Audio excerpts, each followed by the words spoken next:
That's because we waited to 10 o'clock, so we can't start late. You all right?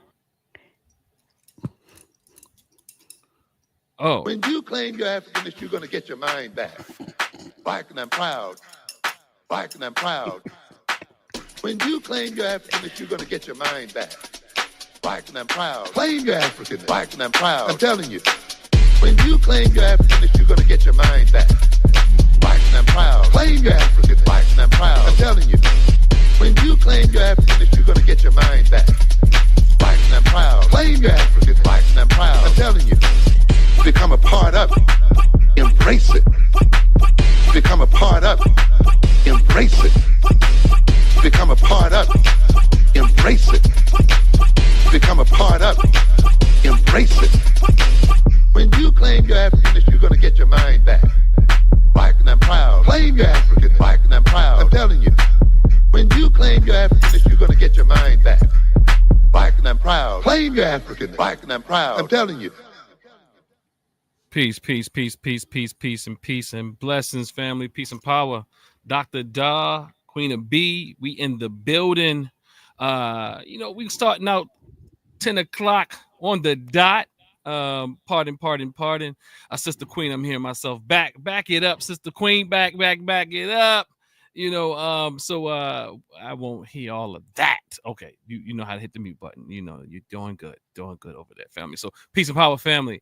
Doc in the box. We're coming strong, ready to go, ready to talk, ready to get in this conversation today.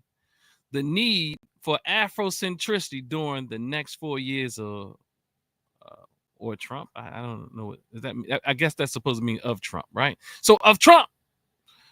The need for Afrocentricity during the next 4 years of Trump. Let's go, Queen. With this topic, you just got to go a deep breath. Because before, we got to kind of talk about how we set this thing up, right? Like we've been talking about this for over a month. I said that they are setting this thing up to put him back in. Not only did they set him, not only is he back in, he has the Senate. He has the House, and we about to see it all. We about to see whiteness on full display. Is that what you're saying? I think you hit yourself back on mute. You didn't know it. You're on mute. You was dropping some things. Yeah, family, go ahead and give us some likes. Share the video. Share it with your family. Share with the people. Share it with all. Let's go ahead and as Sister Queen B gets her audio back. Somewhere, I think she's coming. Back. Okay. And so, within right now, it's critical that we look within our community. I always said over this month or so that we've been discussing this election that we're going to be fine, but we're not going to be fine if we continue to live as if we're singular. We're not leaning into our community. We're not active in our community. Our Africanness is important. And we're going to be, Trump is not the worst thing we've seen in America. I promise you. He's a symptom of America. He is a problem. He's dangerous. Him and his, them people, them boys, they are dangerous. But the community is strong. And everything came from Africa, even him, unfortunately. So we will be fine if we use this to unite, to build, to grow, and to also create synergy in our community. We'll be fine. We'll be fine, huh? We'll be fine. So I wanted to talk about this, this whole idea of why particularly I think is very pertinent and very important to speak about Afrocentricity during these times. Because what I realize is we really struggle with it. And you can call it something else. It doesn't really matter. You can call it just collectively working together. You can call it what you may. But what I realize is there's been a lot of propaganda going on out here. So people ask you, why are people scared? Why are people scared? People are scared because those people, as you say, Queen, have put fear in us. I was listening to something, something really, really powerful the other day. And you know what, I'll probably share it a little later. That Dr. Joy the group put out. And it was affirmation to some of the things I've been speaking about lately. And that, we will be okay, but it's important for us to utilize and seize this time to work together. We have to work together. We have been doing a not so, I'm going to say, a subpar job of really putting African-centered principles into action. Our scholars, our leaders, I would say, who espouse or the tenets of what you can call Afrocentric or Black-centric or Pan-Africanist or whatever. They've talked about, and they all share in these ideas, these thoughts, these ideals even, that we must come together. And I'm looking at this comment right here. I've been saying we must, let me finish my statement. But we must come together. And I'm saying, like, look, so what I'm saying is, and I'm not saying this just as a cliche. I'm not saying this is just on a very surface level, because many times I have to keep it real. Lots of us, we claim to be African Senate, we claim to be Black Senate, and some of us claim to be woke, which I don't necessarily think is a proper and appropriate term, to be honest with you, because I mean, it's probably a proper term for those folk. But what I'm saying is there's something that is lacking in our community when it comes to what it is to be African Senate. There's something lacking. People walk around, we put the colors on, the red, black, and green. We put on certain clothes. We say certain terms. We say all types of things. But I am telling you, we have to be intentional about this thing. African Senate doesn't mean I'm just mad at white folk. And I think sometimes that's what we think it is. Like, Afrocentric is a frame. African Senate, there's African Senate frameworks. But if you ask the average or avid person who espouse these type of ideals, or what have you, they don't know the first. They don't. They just don't. And in fact, they might come together on Kwanzaa, and they just think it's kind of corny, to just be honest with you. People think Kwanzaa, we participate, but people think it's kind of corny. But they overlook the Nguzo Saba, and Nguzo Saba is really strong. And then we give all types of excuses. And that's my major problem. That has been my major problem with our community, the Black Senate communities, the African Senate community, for many years, that we give each other excuses not to live up to being held accountable. And then there's another problem. Maybe we'll pull some of this stuff up, like the Nguzo Saba. Maybe we'll pull some of the things up, like the laws of Mayat. Maybe we'll pull some of these things up. But the thing is, we struggle with holding each other accountable. We give each other too many excuses.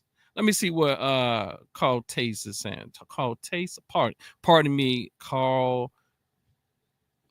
Mr.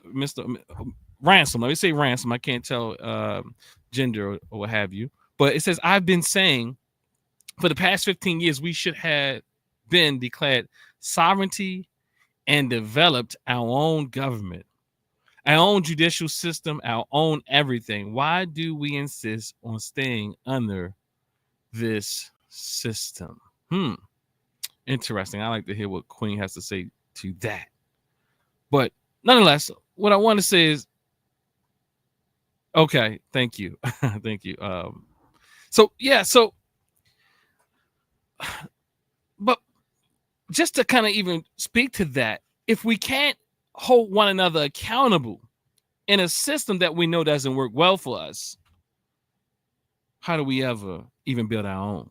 Because the reality is, Cultis, is that we allow, or I mean, I'm not even going to say allow, but we don't hold each other accountable to the degree that we give people excuses to continue to operate within the system in a very capitalistic way or very individualistic way due to life circumstances, due to what is going on in their life or their lives or his life or her life. And the reality is, many of us think that, I mean, with that type of outlook, that type of framework, to me, there's a struggle there. And the struggle is that life is going to keep life. And so when do we realize that? When do we realize that life will continue to life? And by the time people get their thing figured out, there'll be no more life left to carry out the things that you espouse. Especially when we're talking about something like Afrocentricity or African-centered Pan-Africanism or whatever the thought is. But without the terms per se, the collectivism, we struggle to be collectivistic. We struggle. In fact, part of the issue is that the very things that we talk about, we don't hold on to. I don't know what happened to Queen family. But, you know, we the very things that we espouse, we struggle with. Like, one of the principles of Nguzo Saba speaks about, you know, believing in your people, your parents, your teachers, your leaders, in a righteous victory of the struggle. But then the problem is, many of us struggle with believing in our elders. Many of us struggle with believing in leaders that are trustworthy or who've earned trust. In fact, the very people that espouse these values tend to gravitate towards figures that cause harm and don't have their best interests at hand. For the conscious, quote unquote, communities, we tend to want the quick fix, and the most not even radical. That's a poor word, because radical is what we need. We attracted to those who will continue to use the system to hurt us. Yeah, I don't know what happened to Queen. I don't know what happened to Queen family, but it looked like she just popped back in. But we continue to allow people to run amok in our communities who do not deserve our time, that hurt us. But when there's trustworthy people, now we want to give them all types of help. And why am I saying? I'm saying because I'm one of those people that I'm going to just say that is trustworthy. But you want to give me all types of help. I'm just going to keep it a buck. Look, it's 2020. It's 2025 or 2024. I'm not playing no more. I'm not dealing with it. I'm sorry. I can't deny that I'm a trustworthy person. I'm not hiding that I'm a trustworthy person. And there's people like me that are trustworthy, that mean us well. But you rather deal with people who mean us harm, who can't even think about anybody outside of themselves. You know, I don't even know if I want to say any names because I don't want to convolute the waters here. But what I'm saying is we struggle with personalities. We struggle to choose people who mean our communities well, although they have track records. And in fact, we get so enamored by what the American government gives us. I'm talking about in the form of a leader, in the form of a social media pundit, in the form of what we believe to be true, because they're saying the most extreme things. If people are saying the most extreme things and they still live in this country, I'm saying the most extreme things, they're so extreme that it's unrealistic. All it does is have you feeling good and bubbling inside. and have you feeling like you don't have anything to do. We all have to come. We don't all. When I say all, I mean those who want to do the work. Those who want to do the work, we have to come together and really sign up to be held accountable. If you do not sign up to be held accountable, you need to get out the way. And I'm saying there has to be a level of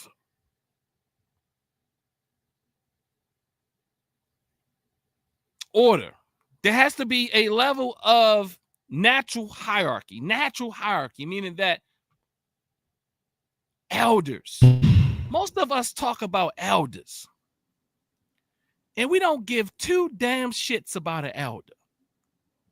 We talk elders, we talk babas, we talk mamas, but in reality, we don't even think they have anything to give us. In reality, many of us don't believe the very elders that we talk about, the very elders that we read about, the very elders that in our community who have done the work and are worthy and have earned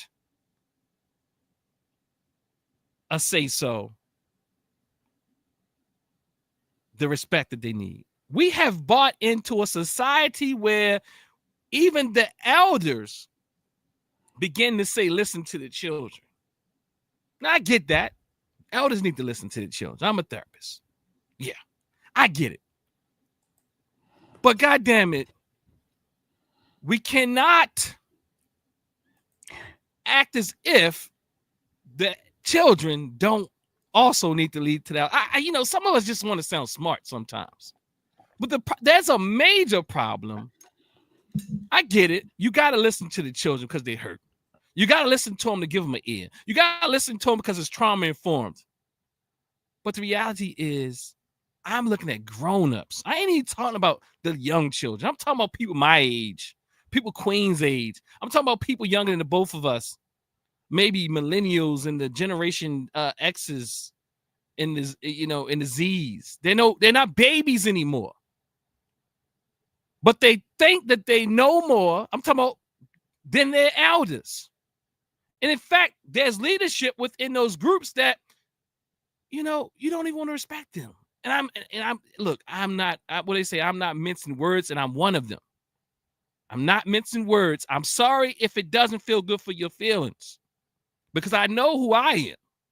Because I mince words lots of times to not come across as a person that thinks he's better. That's not my problem. That's your problem. Because that's not my intent. My intent is to help my community. So I'm not mincing words anymore. I'm sorry, because the mincing words and playing nice, and I'm really a nice guy. But what I'm saying is, there's a point where, I'm sorry, if you feel threatened by all the damn work I've done, that's something you have to deal with. I'm sorry. And there's many, and it's not about me.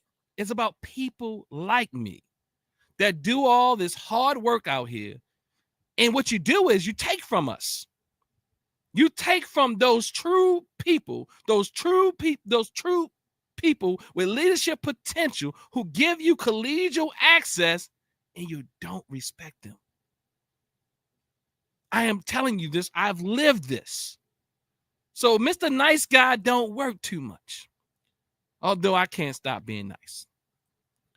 But I can be straightforward. I got plenty of skills to soften the blow. But the reality is, I ain't softening the blow all the time. I'm not just going to soften the blow. The reality is, if we want to do something with people who truly have a track record. And again, I'm going to say, yes, I have a track record with people. I like to have this talk. I like to come and join up in here. I'm telling you that I've been a part of organization for years in sub leadership capacity and leadership capacity. You understand? So what I'm saying is, peace, Baba. I think that's Baba in my Hotep speak the truth, Doc. What I'm saying is, there needs to be a certain level of adherence and respect. There has to be some order to this thing. You know what I mean? It's funny that Baba said I was about to mention him earlier, right? It says Bobby Imhotep says sometimes we need the brutal truth, or he probably say all the time. But yeah, we definitely need to stop playing these games. And the very people that you teach, and I ain't missing no words, I'm telling you, the very people, and if it hits and you scream, you know it's you. I love you still, though. I love you. I want you to grow up, though. I want you to change. You teach people, then they try to school you with the stuff you teach them.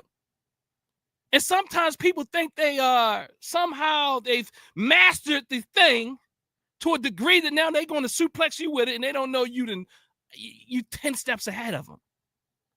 Yeah, I'm talking about my family members. I'm talking about my TNAC community. I'm talking about people in and out. I'm talking about people I've been hired, to people that I've brought up through all types of systems, people that I love and love me. I am saying it is time to realize your strengths and realize other people's strengths. Again, I'm not mincing words. I love you.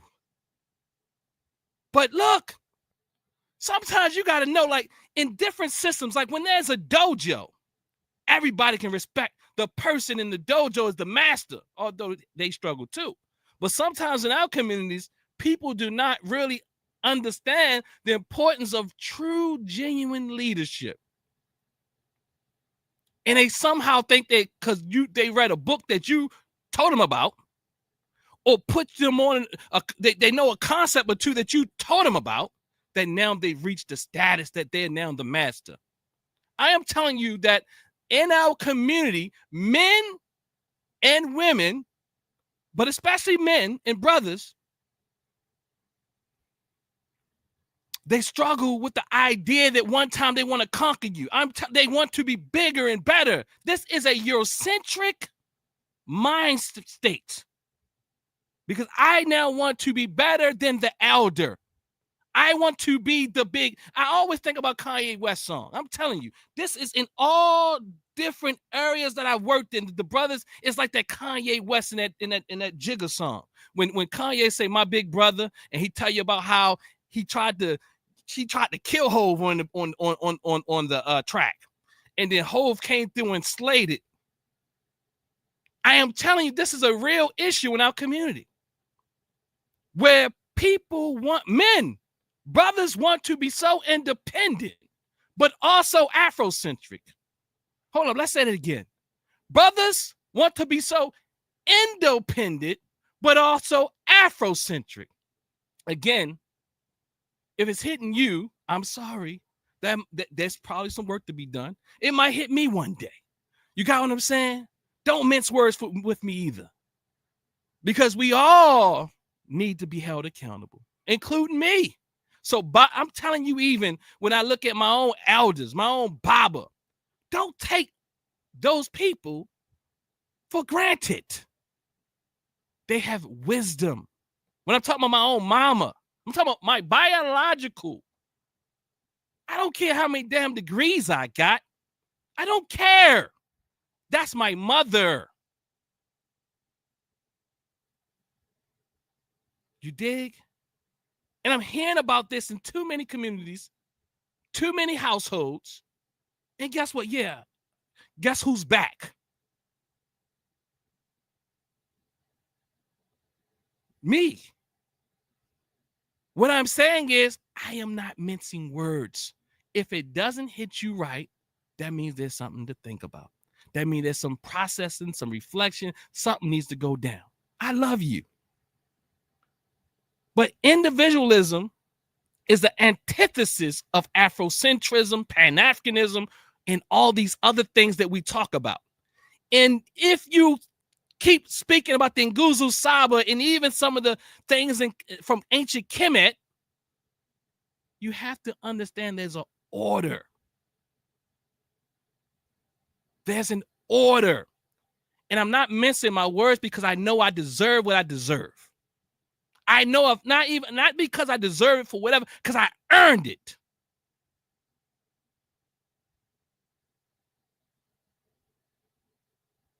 Let me say that again. I've earned it. And there's other people who have earned things in our community, and we don't respect them.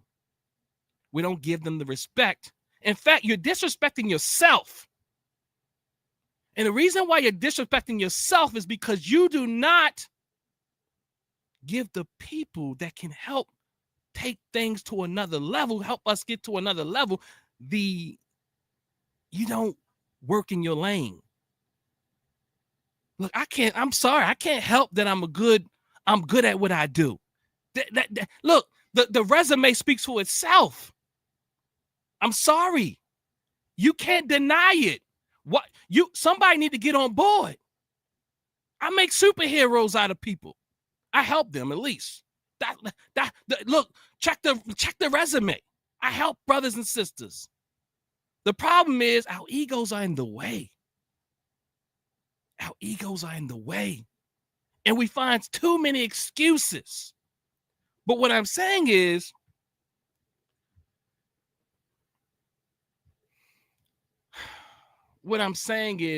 this is not an attack.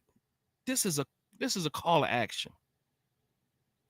And look, if you look, don't cry about it. Just don't, if you don't cry, I don't need to hear the excuses because I'm not accepting them. I'm not, just not, because look, I've listened. I'll listen, but I'm not accepting excuses. The Hussein says a petitioner deserves a fair listening, but God damn it, I've listened a long time. Understand that I am competent and confident in who I am and how I've helped and aided in transforming many lives. But you know what's even more important and essential to that? That I have elders. I have elders. And I respect those elders. I mean, if I call my elders when I'm, did I do this? How should I did that? What it is that? You know what I'm saying? You know what I mean? So I check in with my elders. It's nothing I don't do when I don't check in with my elders. We like to live on these islands. We like to live on islands by ourselves, and then we try to justify them. And I mean, one of my, even one of my dear brothers, I'll just be honest, he keeps saying, we grow, we change, we do this. I love this brother, No, look, I don't care how many degrees I got. We're different people. No, we're not different people. I am who I am. I know the little boy that was 12. He's still right here. The 13-year-old, the 14-year-old, the 15-year-old, the 16-year-old, he's still right here. I'm talking about with all the dress up and with all the things in front of his name and behind his name, he's still right here. He right here. All of those things ain't nothing but tools. They don't make me who I am. I ain't getting none of that, excuse my language. I ain't getting none of that to make me feel like I'm a different person. No, you are wrong. You are wrong. No, I don't care how many labels you got now, how many degrees you got now, what you learned. What is at the core? What is at the core? And guess what? I understand that some of us struggle with relationships. Let's talk about it. For various reasons. I understand these things. Look, bro, look, sis. I understand these things. I understand human beings very well. I'm being honest with you. This is what I do. I study human beings. Even before I went to institution, I studied us. Man, I am telling you, I've hired people since my early 20s. And brothers have always tried to, they learn from you and they go out and try to do the thing on their own, and they try to they try all these things. But the reality is many of us do things prematurely. And that is a problem. We do things prematurely. In fact, sisters, I ain't letting y'all off the hook, because a lot of y'all instill things in the brother's mind that he got to be the man. My wife ain't never told me that I got to be the man. I asked my wife. I asked her. I've been a part of organization. I'm still a part of organization. I've been a part of the African Village and Cultural Center under the leadership of Dr. Ray Higgins. I'm a part of the National Association of Black Counselors. I'm actually a host here on Black Box Radio under the leadership of Queen B. I ain't gotta be the man. I ain't gotta be the man, because I know who I am where I go, and the benefit that I'll be where I go. And I appreciate leadership. I appreciate Queen B doing this thing, but what she's doing. So what I'm saying is individualism is the antithesis of Afrocentrism. Okay? And if it's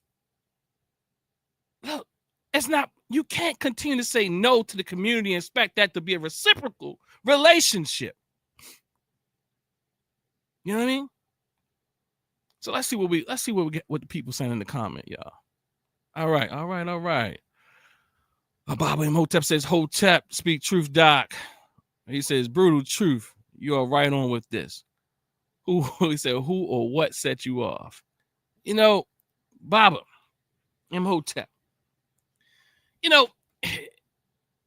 Let me see. Who set me off? It's never a person. It's persons.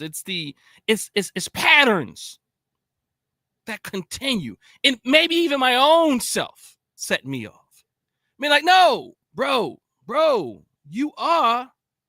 Look, bro, you earned it. So when people say things, and my wife, my wife always say, look, tell them,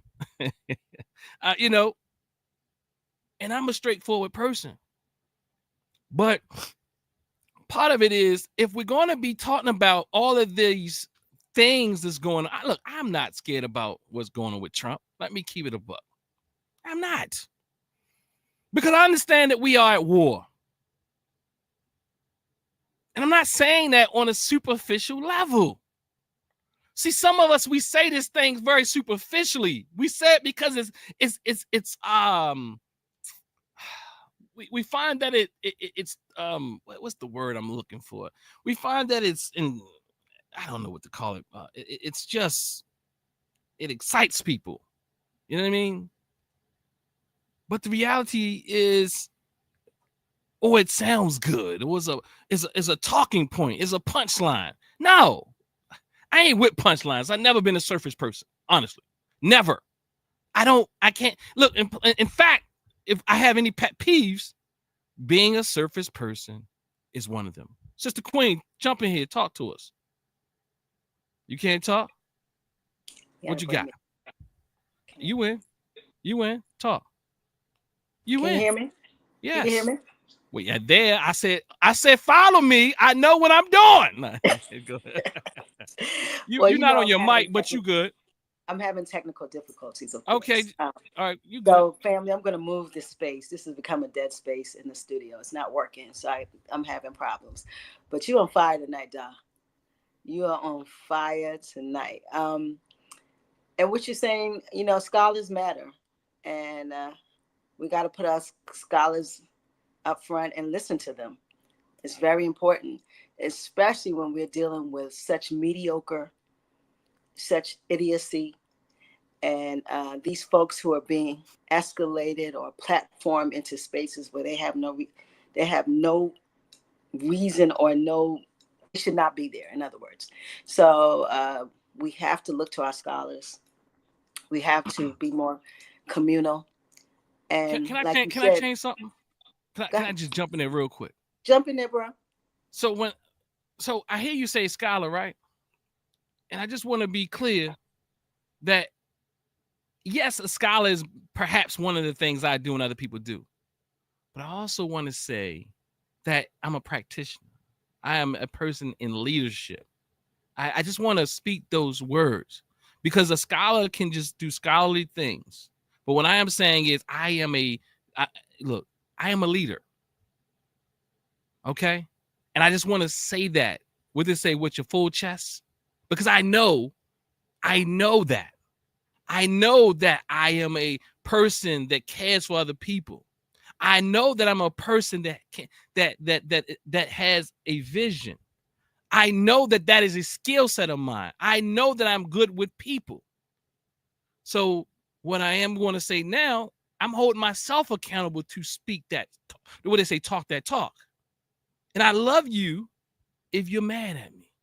Okay, but we're going to get over and we can talk later. And now, come and tell me how I'm wrong, and maybe I'll take all of this stuff back.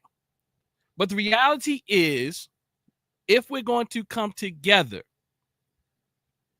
if we're coming together, we have to come together and respect other people. Go back. I'm letting you back in, Sis Queen.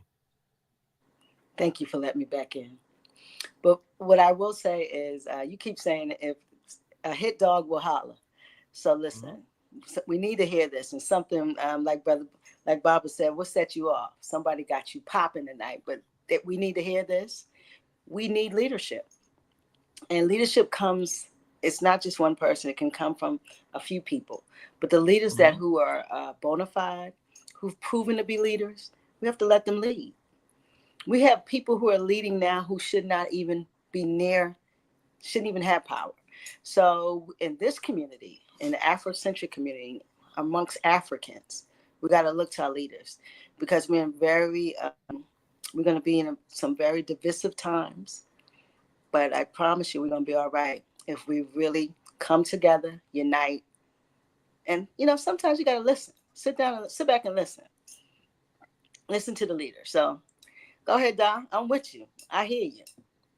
You're on fire tonight. You on fire tonight. I love when you fired up like this. And if you're on Facebook, I'm getting ready to get rid of Facebook. So come on over to YouTube. That's where we are. We're at YouTube every Thursday at 10. Go ahead, Don. Jump on in there. Yeah, I mean, mute me. Well, I mean, I don't know how much. But let's get back to. I guess the topic, right? Mm-hmm. When I look at the topic, right? I'll mute you. I'll hold one part. Mm-hmm. Mute me. And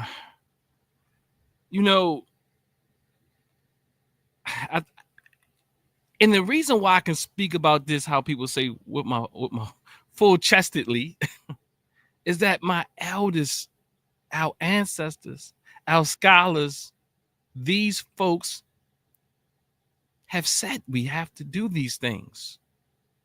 And I understand trauma and how difficult it is. And I understand that the idea of individualism is a trauma. You know what? Let me say that. Individualism is a trauma. Individualism is a traumatic response. You understand what I'm saying? I'm going to go just and talk about some. I'm going to bring in some quotes. Some of these quotes I brought into our healing circuit the other day, because I can speak with my full chest because my elders and ancestors have said it. Dr. Amos Wilson says the responsibility of an oppressed people is to be liberated. It's to develop consciousness that prepares them to recognize, understand, and transform the structures that oppress them. And why is this important? I mean, I'm sitting in spaces where people are, supporting they're trying to say, well, the system, you can work with the system and you can do all these things, and the system is a tool. No, I said the system is a system that's working against you. It's you can't, the gears are set up a certain way. How are you going to use the gears to set up to kill you in a certain formation that is set up to help heal you or whatever? No, it's not. The system is against you. Dr. Marimba I said, let me say it again. Dr. Marimba I says cultural power is a real source of any form of political, social, and economic power. And I am saying if we're not talking about these things, we're not being real. Careerism is a disease, especially when you're a black person. I'm sorry. I mean, I'm not saying don't go get a job. What I'm saying is you ain't liberating nothing if you can't see past your career. And that becomes the most important thing to you. And I am telling you, a lot of people, a lot of even people who vote for Kamala, they are careerists. And that's why we give people excuse after excuse after excuse to do things. Because they are careerists. They ain't really about no struggle. That's cool. And I'm fine with it. But just be cute. Let's just be clear. That is where you are, and that's fine. But stop trying to confuse liberation for careerism. Don't try to conflate the two. Don't try to muddy the water and take the people's eyes off of true liberation. What I'm saying is it's okay. It's like a lot of people talk about the Panther, say there's survival program and there's liberatory programs. Let's distinguish between the two. Because when we're arguing, we say, no, let's keep, that's life support. That's not liberational. Okay, there's something called life support. And that's what a career, that whatever, if you want to call it, a job, but that is life support. That is maintaining. Now, what do you do with that to bring it to the community and transform the community in a way that leads to our liberation? Now, is life support necessary? Yes. But when you begin to confuse life support or survival programs for liberation, that's when we got the waters muddy. That's when people can't hold you accountable. That's when people are glorifying people in these celebrity type of ways. I'm telling you, like even in our own liberational circles, what happens many times is that we talk one message, but then we disrespect the people who have given their time, their dime, and all of that for the struggle, and then and we give them struggle, and we revere those who have done all the very things that that don't align with our ideals. Example: we'll see a senator or somebody who's a business mogul or a reverend of sorts, and we'll see them in their economic success, quote unquote, or what have you. They're not really tied to black consciousness. They don't even have the slightest idea other than wokeism. Again, I see it's very different. People who tout about their degrees, and people who tout about their sororities and fraternities, people who tout about all these things that make them feel like black excellence, which ain't liberating a goddamn thing. I mean, it's one thing to get it and utilize as a tool, but the problem is you think you done made it. And you think other people's, you think this, now you are the standard to, you are the standard of what success is now. This is what liberation is. People are like, well, I'm liberated. No, in fact, why you keep talking about you? Liberation is a collective thing. You know what I mean?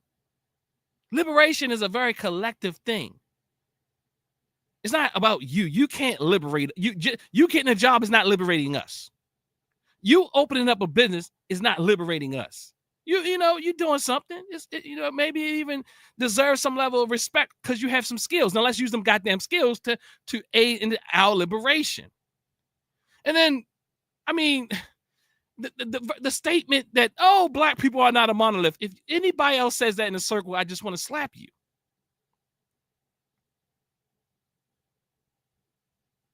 I mean, we know that by now.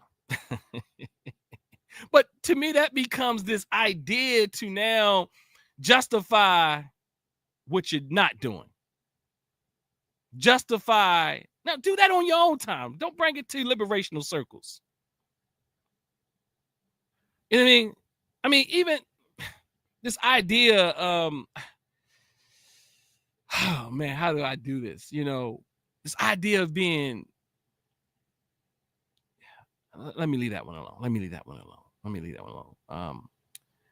me just go on and tell you what Dr. Wade Noble says. He said, we must remember that our ultimate liberation will come from developing a deep knowledge and love of ourselves and as African people. You know what I mean? We keep talking about a monolith. Like, let's get that African part right. Let's get it right. That's the hurt part. You know what I mean? People don't want to be African. You know what I mean? They want to call themselves something else. That's a part of the trauma. I mean, I get it. But look, you're everything else besides African because you're ashamed of it. You're ashamed to be African. So the greatest people who have ever existed and exist. Dr. Patricia Newton says healing requires more than just talking. She goes on to say it is to return to wholeness and to our spiritual communal roots. Yeah, that's it. To return to wholeness and our spiritual communal roots. But we struggle with being communal because we don't know how to coexist. And I'm telling you, there's a major issue in Black spaces, Black conscious spaces. One, because people don't like people and they think that's a popular thing to say. Two, you're not even admitting to people that you don't know how to be with people. And guess what? Guess who knows? Don't think that I don't see this. I understand that we struggle. I understand that lots of us are neurodivergent and we really struggle and we're processing and we're highly stimulated and all that. I see all of that. But let's talk about it. Open yourself up to leadership and we can talk about it. There's a place for you. But first of all, you have to understand that we all need each other, and hiding in your closet just ain't going to work. I mean, you can hide in your closet, but understand that you must do some work from the closet with other people. But maybe we'll get you to come out that closet at some time. So she says to return to wholeness, to our spiritual and communal roots. It has to be communal. It has to be communal, meaning that we have to do it collectively. How many people? I see you. I see all of us. I'm telling you this. I see us. I deal with us. We don't want to work with each other. We struggle in relationships. We have to get our relationships in order. My man, I'm sorry, the person earlier, I don't know if they were a male or female. They were speaking about our own government. Our trauma has us struggling with just being with our partners, our wives and husbands. You know what I mean? And our children. We got to learn. We got to heal those wounds. We don't even like our parents. And we don't even have compassion for our parents. We bought into this white liberal idea of how parents are supposed to show up. And then we begin to believe our parents failed us because their experiences, their way of showing love. Because what we begin to do is juxtapose how Black communities show or communicate, show love, and these type of things with Eurocentric ideals of what love is. And a lot of that time that is through verbalized love. You know what I mean? So my mother never told me she loved me. Okay, well, get over it. I wouldn't tell somebody that in the counseling room, I promise you. But I'm saying it right here. Because it's important. Because Black people show love in different ways. I'm not saying verbalizing is not important, but what I'm saying is we have to understand that the love was there and it's not, and we have to understand culture. When we understand culture, we understand that Black people are contextual and we don't only speak through our mouths, Some people even talk about the hieroglyphs or the metuneta as being a walking, talking language. Like we verbalize in more, we articulate or communicate with more than our mouths and our tongues. So to be communal is to be able to work with others, to respect leadership, to respect elders, for elders to also respect the others, for leaders to respect the others. And as I was starting off earlier, I'm saying, look, I ain't mincing my words because I understand who I am. I know that I'm a pure person. I know that I want the best. Even if I make a mistake, I know that I did it and I was pure in that decision. You won't get a person that's going to abuse you when it comes to me. You won't get a person that's going to take your money. You won't get a person that's going to sleep with your wife. You're not going to get a person to sleep with the radio host that he works with. Look, she cute, but I just ain't going to do it. You know what I'm saying? You're not going to have all that. Ladies, I'm off the table. I'm not like Umar. I'm just saying, so I know the purity. So I'm speaking the talk. You understand? And I understand. I'm clear. I'm very clear about my intent. I'm very clear about my capabilities. But it's time for me to not mince my words. Because mincing your words, you become the problem. I'm saying I've also been part of the problem. And I'm telling you this because people like me, we do it. And we need not to. Because people would never know. Because you mincing your words. And it's okay for people to be upset. And in fact, I'm okay with people being upset. In fact, you'll get people out the way this hindering. Let them go, figure it out, reflect on it, and come back.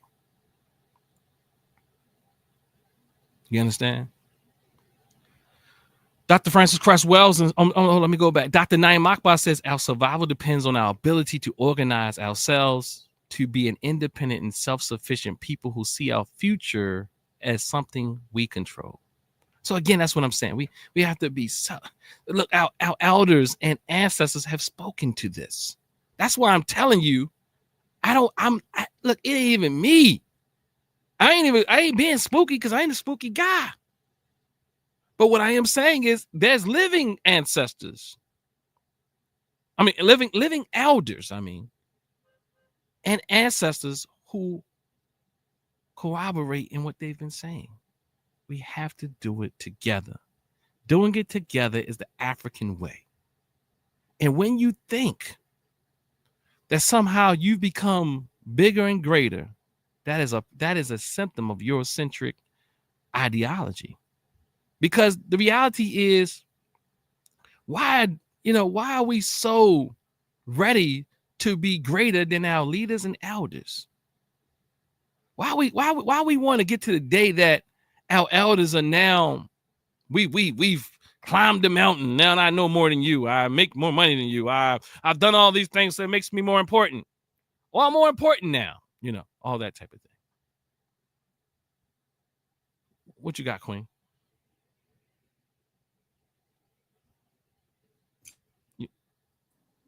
You're in a row, bro.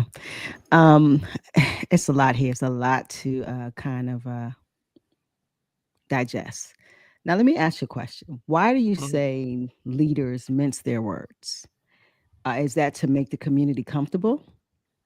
Is that to not hurt people's feelings? Why are you mincing words? Some of it's many reasons why people mince their words, right?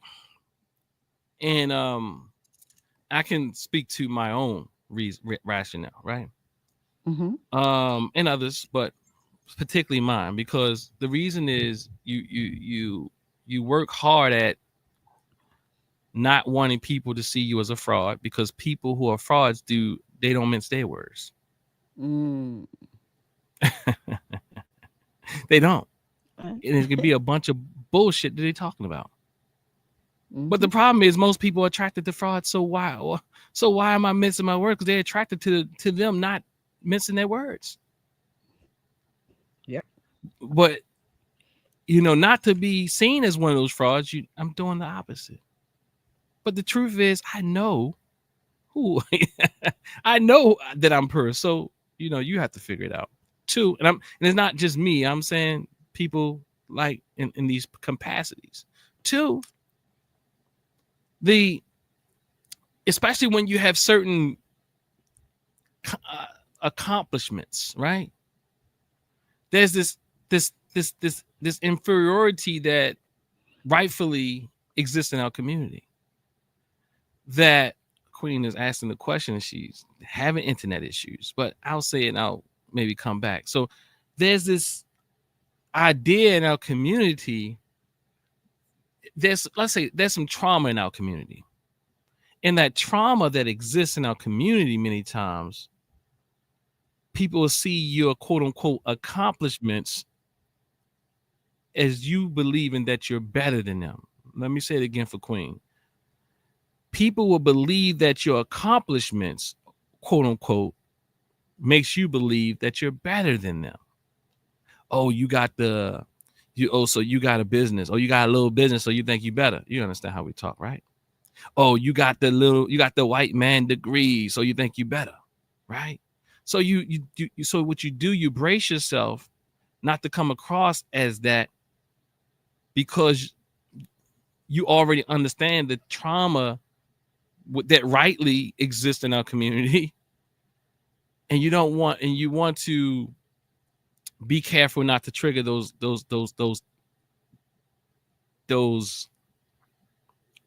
wounds in our community. But at the end of the day, the reality is I don't think it works. I'm talking about because they're so attracted to people that they're attracted to people that don't mince their words. But no. So what I'm saying is you don't want to come across it, because people begin to they'll do it like, oh, he think he better than me because he got him a little degree and da da da, or because he got a little business, or because whatever, I went to church, or whatever he got, so he read a book, some conscious material, so now he think he better, so then some of us will try to be very mindful of that, you know what I mean? And not to say that's not important, but what I'm saying is it can also pigeonhole you where or people think that, well, it's various reasons, because people begin to think you beyond yourself because he's in his leadership position. Oh, he think he knows more, and he think he better, or he's not collegial, or he's not democratic, or whatever it is. The reality is,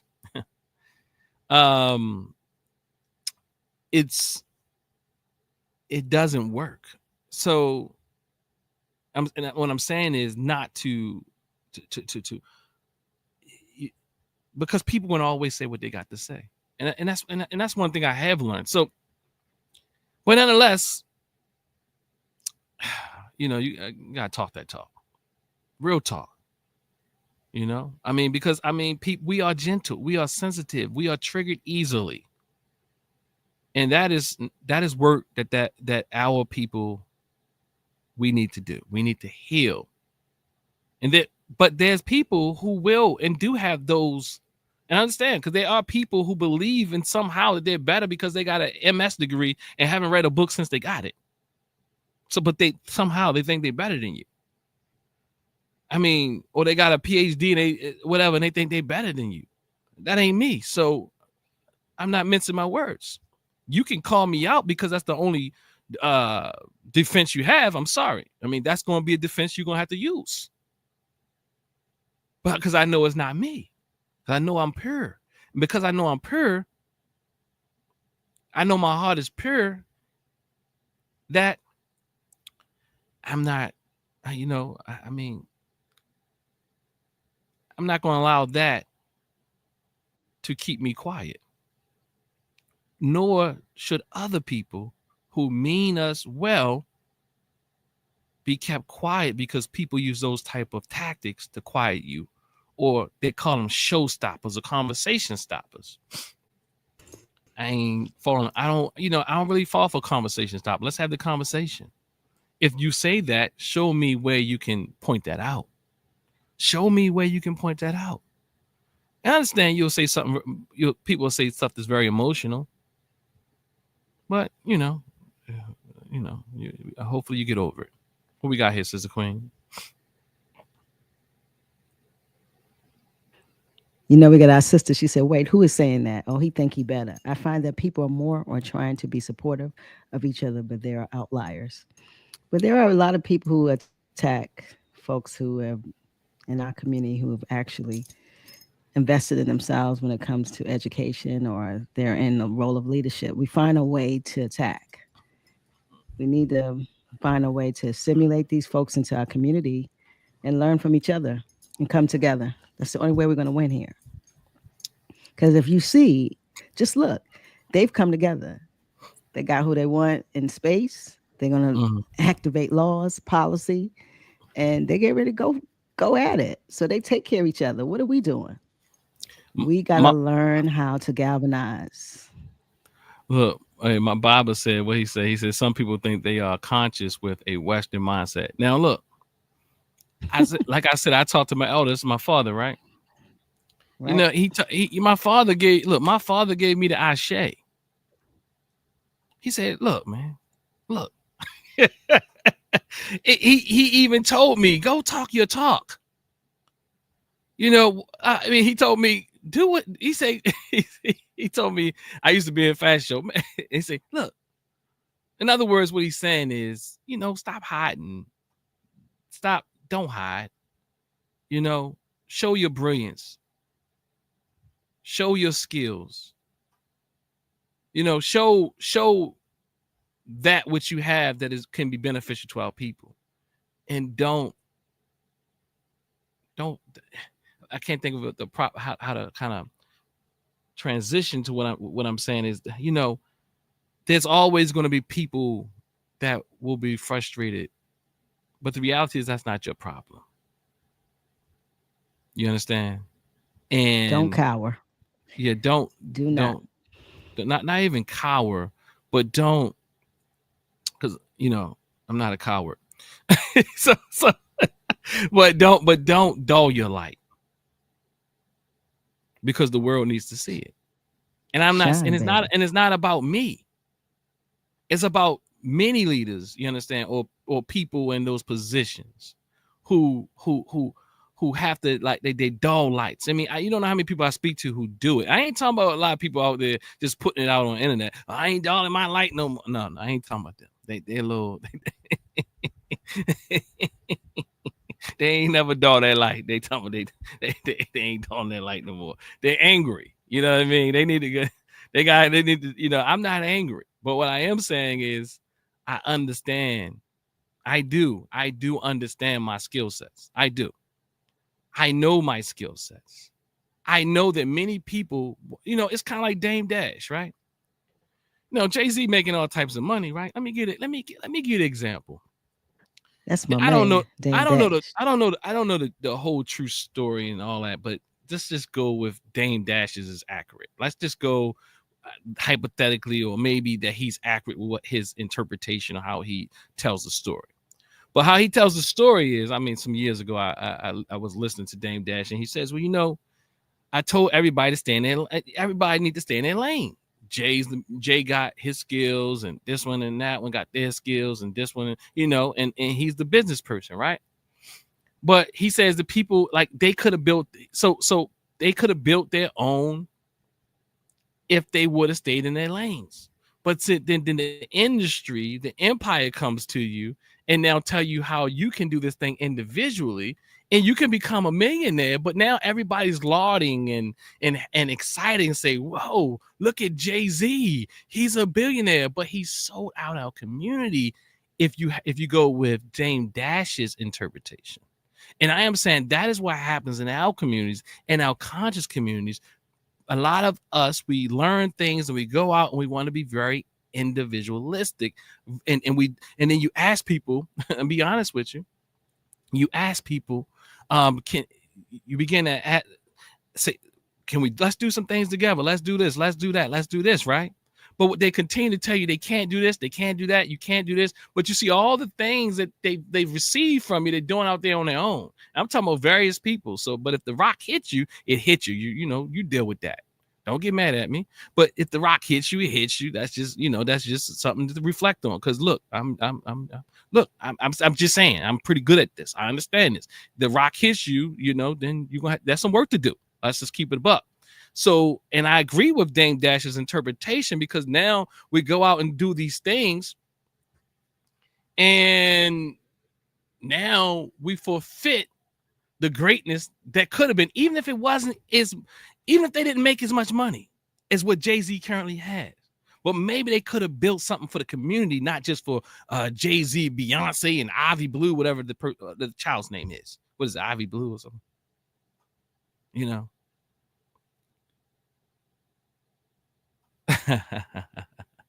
So that's what I'm saying, and then there's something else it was coming to my mind, but I can't remember exactly what it is. But this is what we do: individualism.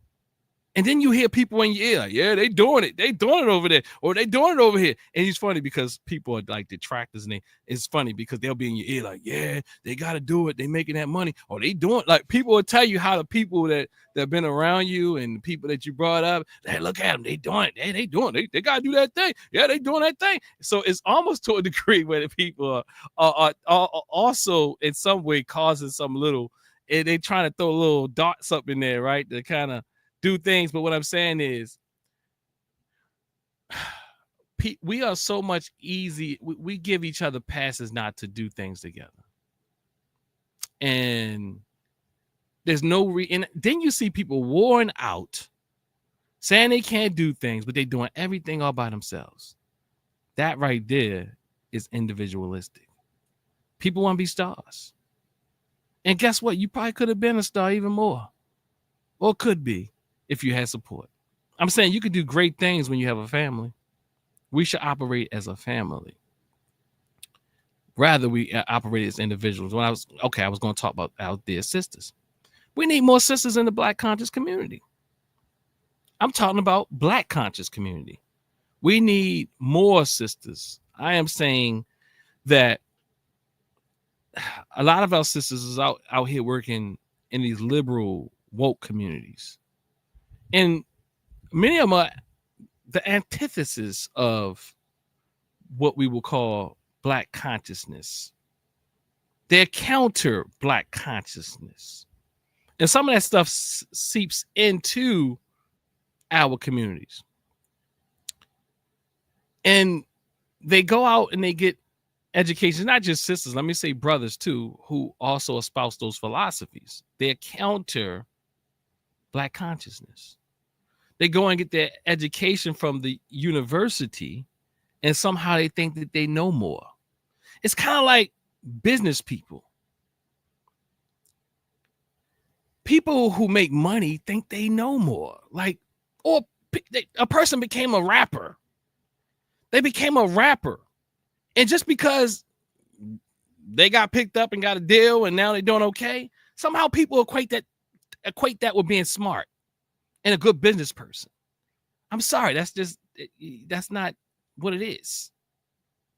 A person could be a way more profound, put together business person and not make as much as that rapper because that rapper got a deal. Maybe he had a skill.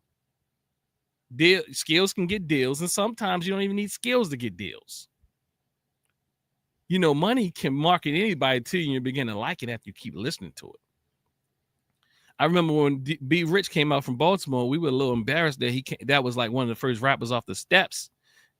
Hey, what was it with the whoa now, something. And finally got a piece of the pie. We was like, oh no, that's not representing us. But after a while, they kept playing it, and it became catchy. Even those, it's like Master P. When Master P and them came out, we up in Baltimore, we like, nah, I ain't with that. Bout it. Oh, wait, bout it. we're about it. After a while, everybody, I'm about it. Ha, I'm about it. It's just like everybody, it just became a thing, That doesn't make you a good business person. Doesn't mean you're more smart because you make money. And this is the problem that happens in our communities when younger people make more money than their elders, and somehow they think they're more educated. They think they're more advanced. They think they have more wisdom because they start to look at them like, oh, you don't have no money. What can you show me? So it's this arrogance that comes with this European education for many of us, and I'm liberal education even, who's supposed to be for everybody. They for everybody, fighting for everybody, but don't respect their own parents. You understand? If you are saving the world as a liberal or a black feminist or white feminist or whatever feminist it is, but you don't respect your own mother or your father, and you don't respect your father because now you see him as the patriarchy. So I see it. In fact, I'm not just making these things up. You can look it up. You can. I see it clinically. There's, if you read some of the literature, I subscribe to websites that all they do is put out propaganda against black men. And again, so let me say two things. So it's two things I'm saying. I got to put my sisters in here. I'm sorry. I'm not, again, I tell you, I'm not one of those people that shy away from a conversation. I could be wrong, but let's have the talk. Let's have the talk. But look, two things, my dear sisters. One, stop pushing your man to have to be the big dog in all circles. Stop it. Why are you doing that? You know how many times, I had brothers that worked with me in my businesses. Really did well. I'm just telling you how it works.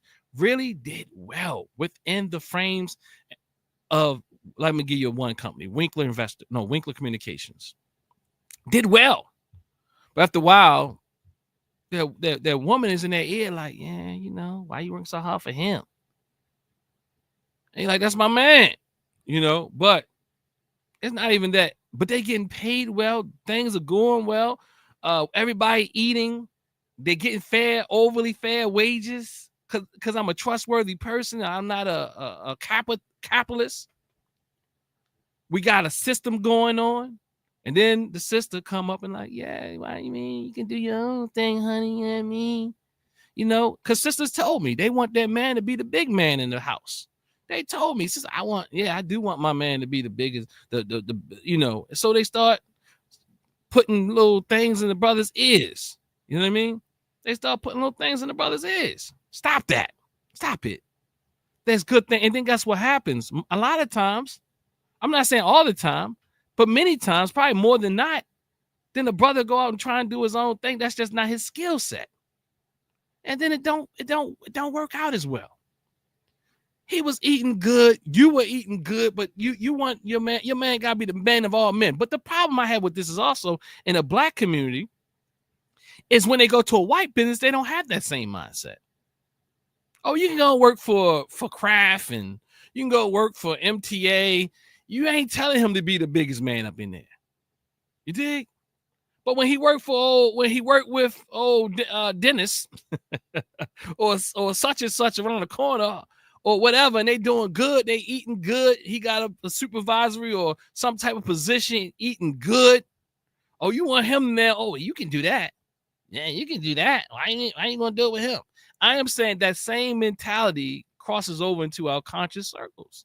Oh, you can do that. You can do that. I'm not saying that a person can't do that, but look, even if you want to do great things, let's do those great things together. And I say this even more so because I'm a very collegial type of person. I'm a very a servant-based, quote unquote, leader. Servant-based leader. So if you got a project, I'm gonna get behind you. But you got to be able to get behind the collective project. And that is where we get burned out. You got to get behind the collective project. You know how many people you know what I'm saying? Let me just give you an idea. So what happens is you'll see people promoting everything but the very organization they in. And they don't want nobody like I told people, I shared with some of the family members the other day. I said, look, y'all don't want people to tell y'all what to do, but what do we have to do to get you to do it on your own? you know, like, like you don't want people to kind of get like, look, y'all, like, look, share and help grow the very organization that's giving to you. And and the other thing is we have to do more than just the talk. If you're going to be an organization, I get it. But the reality is we have to do more than just talk. We can't just talk. You know what I mean? We got to do more. We have to be a part of the organization. Look, even if it's like opening up, closing up, if it's we got to do stuff in the community. We got to do stuff in Annapolis. We have to organize. That's what an Afrocentric outlook is. We have to organize. You know what I mean? And it don't have to be no big I's and little U's and all that type of thing. But look, everybody has a different position. And the worst thing is, so when you try to give the very position to them, or you say you want this position, they don't want that either. You know what I mean? Hold up, am I done with my sisters yet? So sisters, let your man, let your man, stop causing separation between the brothers when they doing something good together. Because the brothers already got egos already. All you do is feed that chip. Oh yeah, he man, and they make up rumors and myths. People make up rumors and myths. As a business person, I'm telling you, I mean, you don't know how many rumors and myths I've heard. I've heard so many rumors and myths. I have, he has a mansion with indoor outdoor pool, and he's taking your money and all. Like, okay, okay, to the degree, I'm gonna tell you where it started at, Queen. Even in business, and I'm saying business with institutions like an Afrocentric institutions because they're very similar. Where I dulled the light to a degree. I never even had a car. All I had was a work truck.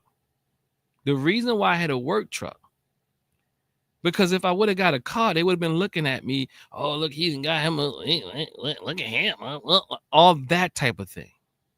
So you play it safe to keep people from being triggered and triggered. They're trauma triggered, or they're myths that they have out there. Oh yeah, he's taking our money, or it's all about him. No, look, the reality is I know it's not about me, and I know there's many more people out here in our communities, elders and leaders and all those type of things, our sisters and our brothers that are very well-intended people that dull their lights, which prevents us with really coming together in a stronger way because we do it. So we have to take accountability for that as well. And I'm taking accountability. And I'm hoping that others out here take accountability as well. Some people gonna have to be upset. I mean, I work with clients every day. You know me, Queen. I tell people anything. I don't really have a problem with telling people things, but when it comes to the collective thing, I'm gonna have to. That skill set has to really go to the collective. I'm sorry, you might not know. If you know me, you know better. If you know me, you know better. And if you don't know by now, you know who problem that is? That means that's somebody else stuff. Because some people, we have to be honest, a lot of us are oppositional and we have authority problems. And that is rampant in our communities. We will acquiesce to the Democratic Party. We will acquiesce to all the jobs. We will acquiesce. I mean, well, we struggle with that too. They struggle with that too, but they'll give that black man a lot more help, or that black woman a lot more help, especially if you're in the conscious circles. So I'm seeing you, Queen, and it almost feel like you on I'm here back. with me. Okay, what you got, Queen? I'm telling you, this internet, I'm fighting over here, but I'm still here. I'm listening to you. It sounds like for us to get to the point where we could gel and we could be in a community that is growing and that's working together is there's a lot of healing that needs to go on. We're very Eurocentric. We have these ideals that don't work for us as people, and we're emulating folks who we are not. And so, for us to even get to this place where the need, this Afrocentricity that we need, we got to come. We got to get into this DHH. We got to have this healing circle. This healing hour got to be something that we are doing every week, and we need to heal. Y'all need to come on in here every week at 10, and let's heal and let's get it together. And guess what? You know, What? I think the other day when I had a healing circle at the temple. How was that? It was great. Good turnout. I think some Okay. people thought it was going to just be like, we're just going to be like, om. None of that, brother. We did start out with some meditative movement with Baba Asar. Okay. But what we didn't do is stay there. We did the meditation to help us engage. And engaging is important, right? We have to be able to sit down and have conversation. We have to be able to flesh these things out. You know what I mean? Yep. But and that is what healing, that is what even talk therapy is like. It's like dealing with those things. And this is how you build community even. You got to be able to communicate. You know what I mean? So I'm going to say, okay, I have me on the list. Dr. Dennis Asar Winkler says, in the face of adversity, our collective power is rooted in our unity, resilience, and the spiritual essence that binds us that binds us to each other and our past. Let me say that again. In the face of adversity, our collective power is rooted in our unity, resilience, and the spiritual essence that binds us to each other and our past. Dr. Asa G. Hilliard says we need to return to our traditional African ways of knowing and living as communities where everyone is responsible for each other's welfare. See what I'm saying? See, the trauma is so real. When you haven't dealt with trauma, you can't worry about another person. It's very clear when you haven't dealt with your trauma. Because you can only think about maybe you and maybe your children. And the only reason why you really think about your children as much because you see the hurt little person inside of them. You see that little boy or that little girl that was hurt, that never healed, that have grown up and like a full-grown person with a whole sorority and fraternity, with a whole degree and a whole house and a whole car. But as Dr. Naim Akbar says, there's still a boy and a girl in that body, not a man or a woman. Because in the African community, a man and a woman is a title. It means you've reached the estate of adulthood. And to be an adult means you have to be responsible, not just for yourself, but for your community. And if people are telling you no 95% of the time because they have other things to do, I'm going to tell you, check their collective resume. I mean, their ability to operate with other people. I know some of us are very difficult. We see the problem is lots of us are passive and things of that nature. But what happens is, I mean, even today I work with several people. And what happens is people, a lot of men even, they're people pleasers. And then what happens, they become burnt out. They don't know how to say no. Even this came up in a circle the other day where people were like, and it's like, well, you get burnt out and people want everything from you. And we talking about organizations going to, oh, you know how to say no, don't you? And don't blame that on organization. You got to learn how to say no yourself. But then when you learn to say no, you got to learn to say yes again a little bit sometimes too. Because the problem is you keep saying no, because you learn how to say it and now it feels good to say no. You become addicted to it. And now then you want people to show up for you. And look, I'm not going for it no more. What I mean is, it is what it is.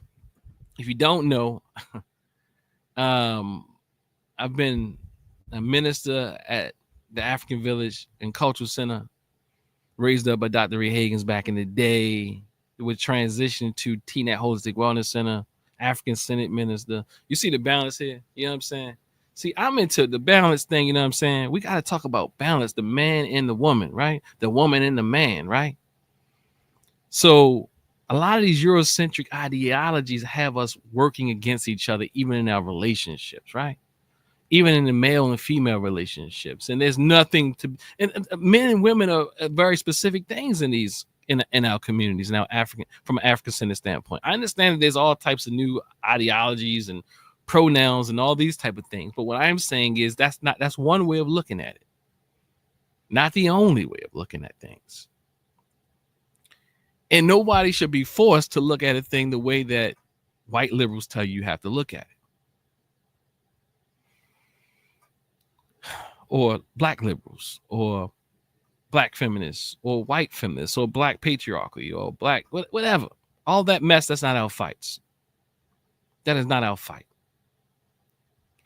Dr. Jacob A. Carruthers says the task is to organize our people into a cultural, spiritual, and educational vanguard for liberation. Let's look at the word. It says organize. If we're not organizing, what are we doing? Organizing requires organization. It requires position. It requires adherence to some principles. It requires some things. And then, oh my God, even to be honest with you, maybe some of this is coming from the other day's meeting, because even what I was speaking, we just need organizations not to be rigid. It's very interesting that you would say that at TNAT when a brother does not, teaches against rigidity, but the reality, what you think is rigid is it's not necessary. Look, you don't want to be held accountable for nothing. You don't want to do a thing. You don't want to have it. You don't want to adhere to elders or leaders or anybody. You like to do things by yourself.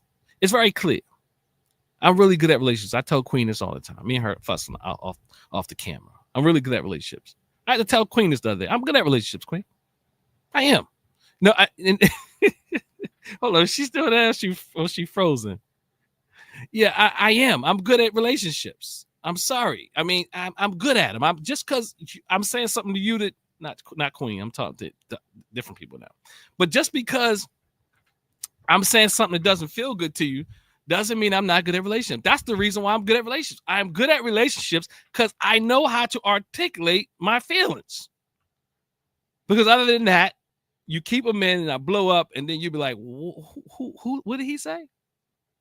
So a good relationship requires us to have friction.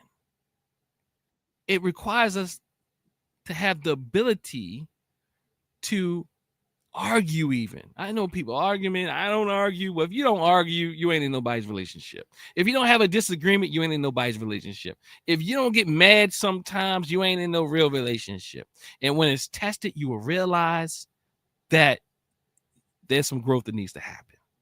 And guess what? I realized that even in my own organization, everybody's so happy.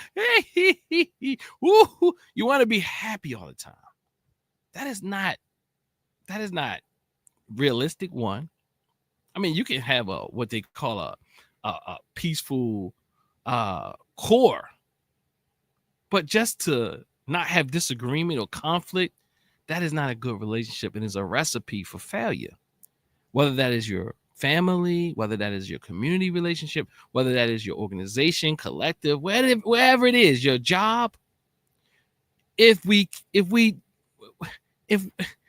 people aren't really saying things, we're dwelling on the surface. If people don't say things, I'm okay with telling people things.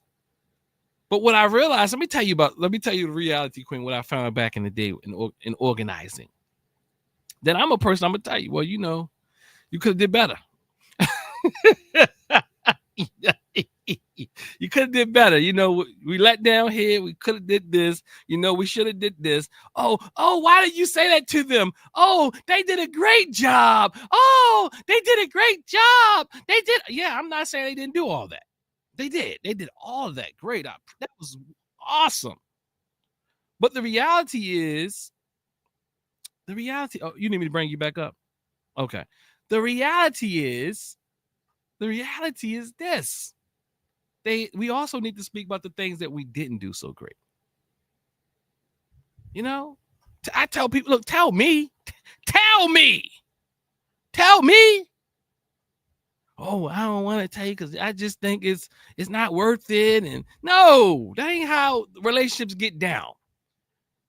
Oh, well, I don't, no, look, check my resume. I'm good with relationships.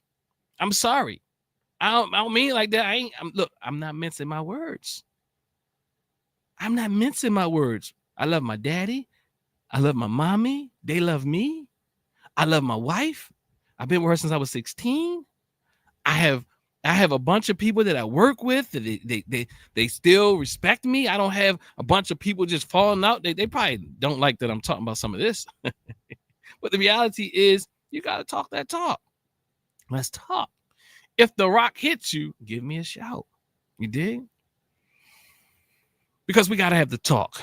We have to have a conversation in order to be African-centered and actually to get through the next 4 years, which to get through to the next 4 years is one thing, but it's to true liberation of our people.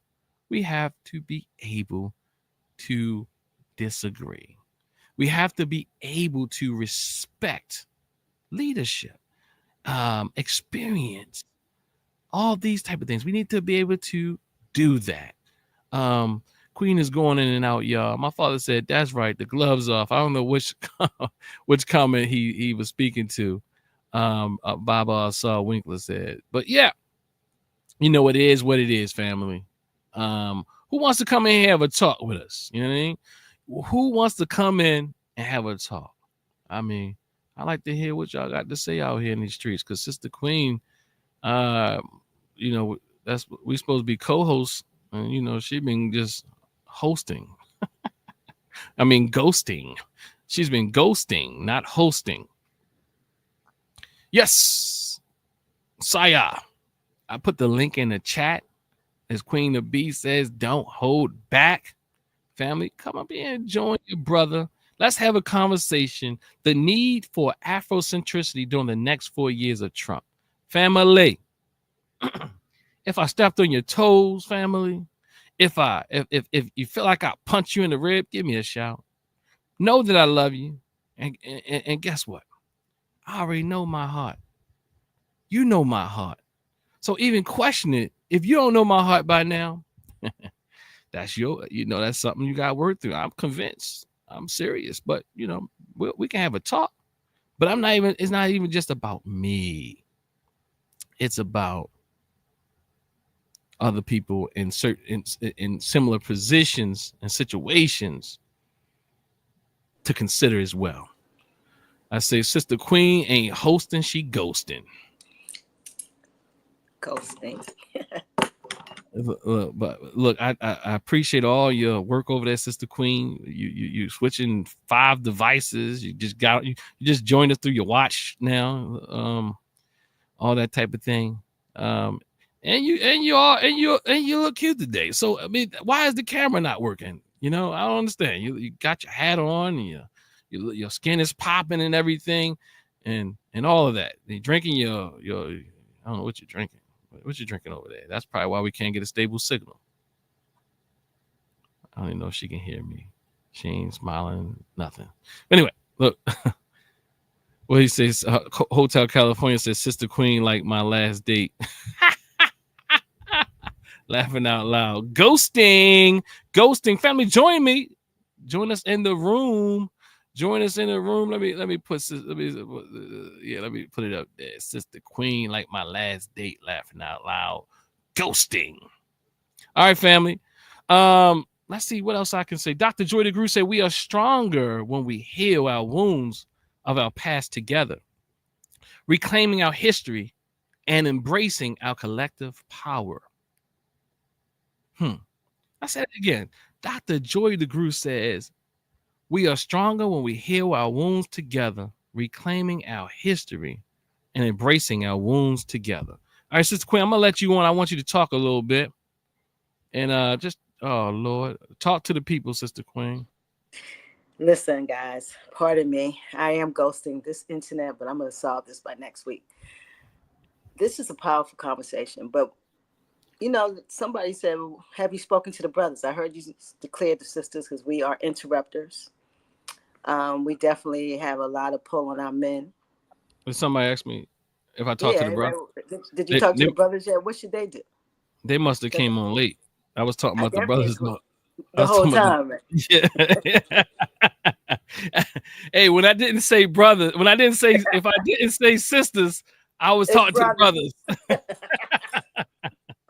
Yeah, they the default, That's the But default. I get it. I get it. He a man. That's the default.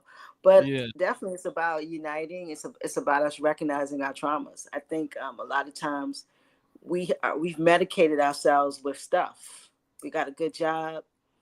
We got a few degrees. I'm a nurse. I'm an engineer. You go to the big house. I'm a president. I'm a director. But it's all individual, as you say. An individual isn't Afrocentric. Understand that the biggest thing that we've been taught is independent. Do things alone. We've been telling our kids, get out there and get it yourself. Do your own thing.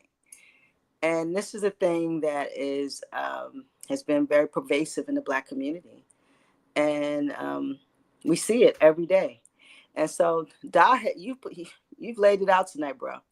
Like, listen, we got to look at ourselves, because if we don't look at ourselves, we don't look at ways to be communal, establish community synergy, understand that we are nothing if we don't have other people around us, if we don't have a power structure, because every day we see dim people building their power structures. I just want to say something, Da. I looked at this. The Trumpy is now president. The special prosecutor now is resigning before he comes in February, or excuse me, whenever he comes in. So this is the guy that was prosecuting him. He's ran out of time. The attorney general is going to be Matt Gaetz. He resigned from the House of Representatives, so now they don't have a case against him. They protect themselves, and the people in this country vote them in to protect them. So we have to understand how this thing works. And if we don't start standing with each other, if we're not starting to see, if you have not seen anything, this election should have shown you everything. And I'm not saying Kamala should have won or she shouldn't have won. I'm not sure about that.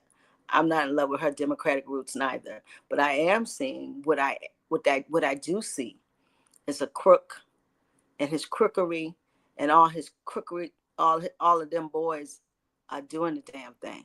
And they got ultimate power on you who work every day, who do what you're supposed to do, who cannot get out of line, who cannot do anything that these boys is doing.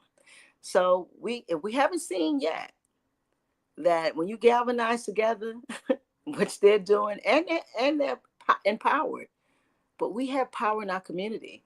But we always equate power to money. Our ancestors didn't have any damn money, but everybody was afraid of them because they were powerful. They were powerful in skill. They were powerful in mindset. They was powerful in community and resolve to get out of that situation and ensure that me and you can be that director, can be that engineer, can be that nurse. They didn't have any damn money. So we got to look at ourselves. We've fallen into this mire that the more money we got, the more fly we are, the more smarter we are. Everything's about that cash. But we all are really broke. And right now, baby, we about to be real broke if we don't yeah. understand what uniting means. And that's what it is. Get it together, community. Let's come together. I've been hearing a lot of people say Sister Queen. Oh, sister, let me ask you, Sister Queen, can you move this right here? That banner. I don't You know how to asking do me it. to move something? You know, I Oh, I'm can't sorry. I'm sorry. What I got to go to brand? go All to right. I bread. think You know, I can't I, move okay. nothing. Okay. Hold on. Let me see. I'm All barely right. here. I want people to see you. Okay. So is this right here? Okay. I see it. You go to brand and it's under brand. All right. Okay. All right. I can You the see you producer, the again. host, you everything, buddy. All right. So let's say so family, come on out. Our dear brother Bobby uh, how he told me to say it. Time he see. I'm gonna say brother Bobby T. Holmes, LCSWC, licensed clinical social worker, president of the Baltimore Legacy Chapter, president. Is having an event with his organization. It's entitled Harambe, Reflect, Revive, and Organize. Special presidential address focusing on the path of moving forward. That's how this is going down on Saturday, family. This Saturday, November the 16th, 2024, between 10 a.m. That's 10 a.m. and 12 p.m.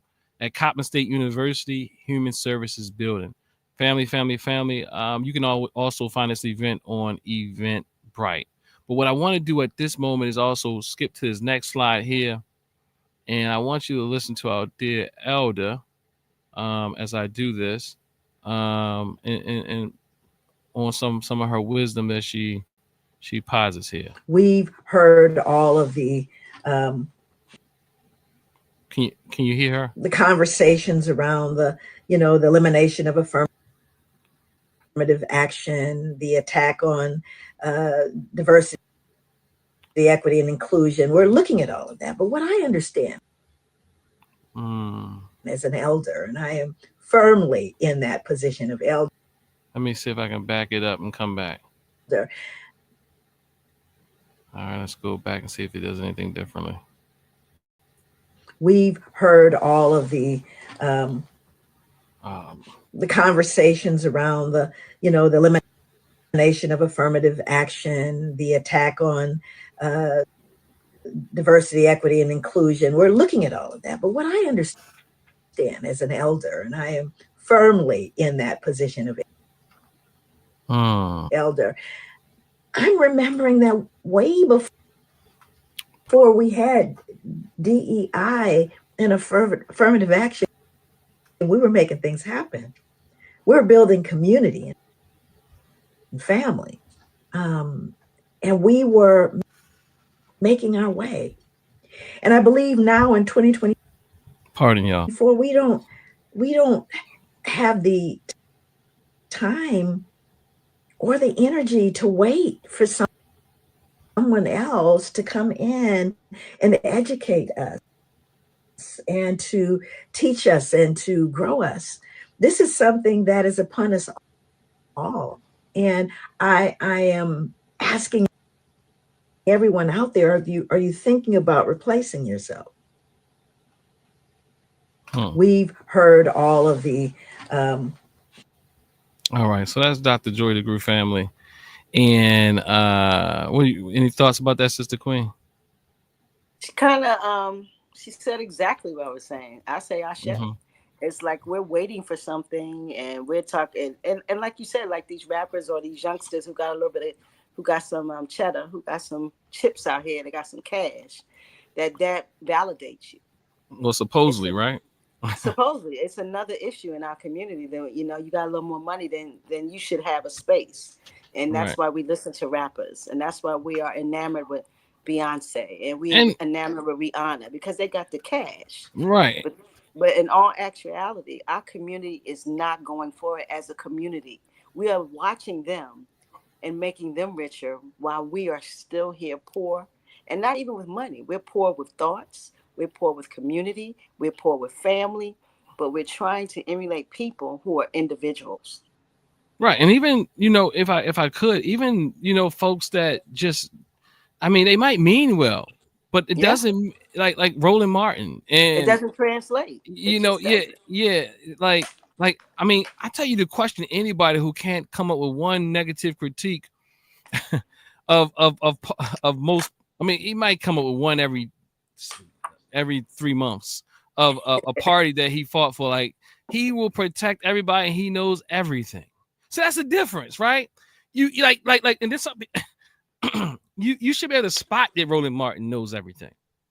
I love Roland, but he loved his space in community. He loved it, not community. He loved his space in the political arena, in journalism. That's Umar what's important. Johnson knows everything. You dig what I'm saying? He knows everything. Who else knows everything? We should be able, like, what I'm saying is we have to learn to spot these folk. You know what I mean? Because other than that, we need to learn how to spot these folk. You know what I mean? And it becomes very problematic when we can't spot these folks, and then we continue to operate in these circles and this divisiveness that's going on, and where they're literally just taking shots at one another, and I mean, even like at one time, I was kind of impressed with Karen Hunter, and I'm not sure. Maybe I'll be impressed again. Karen is my girl now. Watch it. I mean, that's that Divine Nine, coming out. See what I'm saying? So the HBCU clicks, you know what I mean? So what I mean is, Karen Hunter at one time I thought she was sharper. You know what I mean? She would she's a, what they call it, a Democratic watchdog or lapdog, whatever they call it. What I'm saying is, it's like she's sharp, but she's a part of the people. She's on series. She gotta, they got to toe the line. In other words, to stay there, they got to toe the line. But I think she's a sharp sister. But unfortunately, to be in the empire, you got to carry the crown. It's just what it is. Yeah. So so that right there, I don't, I mean, I can't get with it, because you know why? I mean, because I have to leave places when I feel like I have to carry the crown. Yeah. Well, that's why we out here 10 o'clock doing our own thing. It's a slow build, because to be a part of the empire, you got to give up a lot, and it's heavy. Yeah. So that's not, that's to me, is the money. They give you the money and all of that. And that's we have to have an African-centered look at these things. And I was listening to someone the other day. I think it was on Black Power Media. I really appreciate the sister's approach. I think it's Erica Kane, Sister Erica, very sharp sister over there at Black Liberation Media. And she spoke about even Roe versus Wade and all and abortion rights. I think we should just call it abortion rights. Just to be honest with you, not procreation. What is it? Procreation. I mean, we just have to call it what it is. See, liberals are really good at making words less impactful for the truths. Well, they call people the unhoused. Like, just call it, people are homeless. You know what I mean? Like, it sounds unhoused. It's not really it's not. And they act like it's to somehow destigmatize the how we label people, but it's really to help you feel better or lighten up the real true condition. It just is. And just, I don't care how many words you change, the conditions still remain. You know what I mean? I've been rhyming all day, Queen. I don't care how many words you change, the conditions still remain. Go ahead. I'm telling you, listen, you got bars tonight. And you're right. These folks, they take words and they flip them. Mm-hmm. And but when you flip nigga, you something wrong with you. And when you flip this other word, something's wrong with you. But they flip these words and other to make themselves feel better, and also to what they call, like you said, destigmatize. When it's really is de-trigger. Yeah. It's to de-triggerize. That's just really what it is. And so we got all of this. All of this is what I would say traps. And then they turn around. It's a trap. And then they turn around with they're the most empathetic people, right? Oh, let's change the word. No longer is it it's unhoused, and it's and it's what's another one? Give me another one. Just all of it, right? But You bet. they don't change. But then the same folk go and beat up on the Republicans like they not people, or Absolutely. or other folk. Like I get it. You don't agree Yeah, with them, but they don't call refugees now. It's what do they used to call them illegals, or now what are they calling them now? I forgot. It's always like a word. kind of like let's give an example. What's the Biden, example? of course, Biden. He's a liberal, what have you? They say some people say they say he's a more like a middle. I think he's Uh, Republican liberal. yeah, well, yeah, they call him more of a centrist, right? Yes. Right. But he's a Democrat, right? But Right. what he does is he talks about Trump speaking about the our Puerto Rican brothers and sisters, and I appreciate him. That's true. But then he turned around and called Trump. They're the only trash I see. Like so, It's so Trump like supporters, Trump right? Yeah. supporters. Like I Yeah. mean, I get it, and I know why. Like, so why is your words just like for one group of folk? I get it. Like, in fact, the bad thing is, I can just imagine who he's talking about on that side. And they're his people, the people that his people that were also oppressed in a different way. You know what I mean? They like for the most part, the people that you can think about when you think about who he's calling trash. The only trash Yeah. I see. And Like, remember, he did this before. This is nothing new with him, because he yeah, called, you know, black children super predators, and him and the Clintons. So this ain't new for Biden. he said something today about the lady.